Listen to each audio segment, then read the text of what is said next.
everyone, we are Group A. I'm Chloe. I'm Lee. I'm Cassie. I'm Ariel. More and more teenagers begin using social media. But have you ever felt uncomfortable and worse when you keep scrolling social media to explore the issue? So today our topic is the impact of social media on mental health of Taiwan teenagers. Our presentation is divided into 4 parts.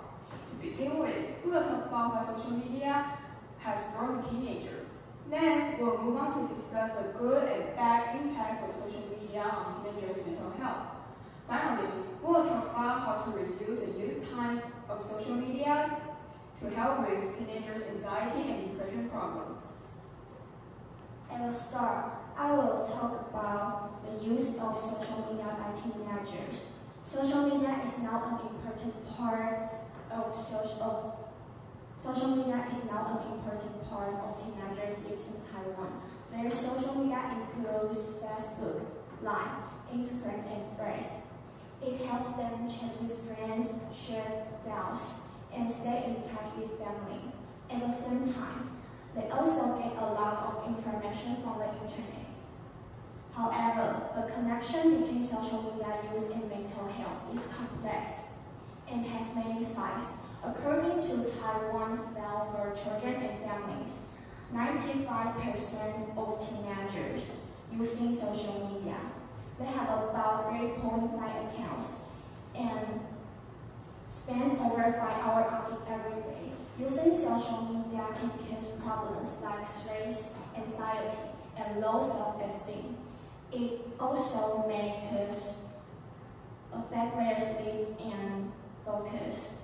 To give you a deeper understanding of positive effect of mental health, I will now pass it over to Lee. Then I will move on to positive effects on mental health. First, and reduce loneliness. Because even if friends don't meet in person, they can still keep in touch through social media.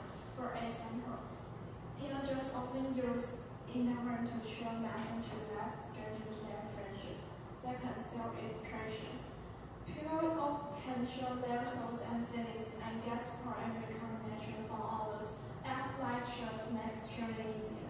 Third, teenagers can get help through social media. So others' experience and suggestions, they can think how to deal with diverse situations in life. On app like Dika, they can get advice on problems like relationships and school stress. That concludes this one part. Let's move on to Cassie.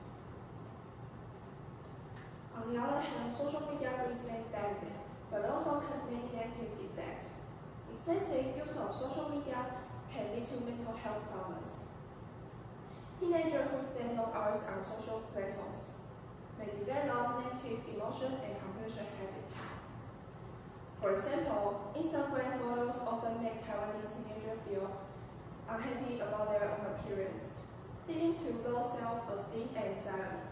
According to Child Welfare Foundation, 45.2% of Taiwanese teenagers have ended or avoided posting photos because they worry about their looks.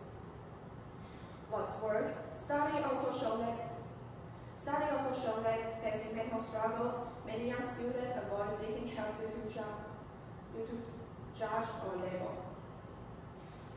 At a point, I would like to invite Ariel to share how to use social media healthy.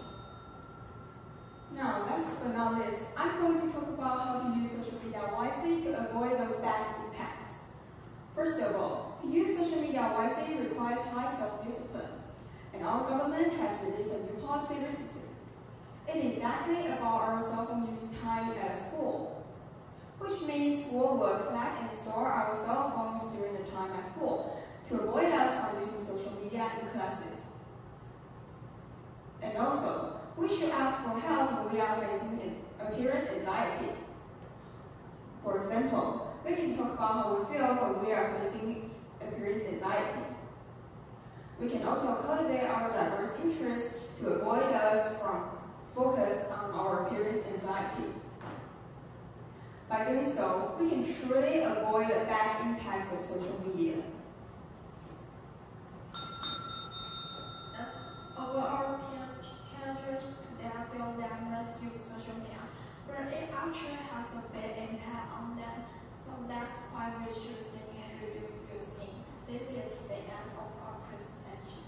Thank you for listening.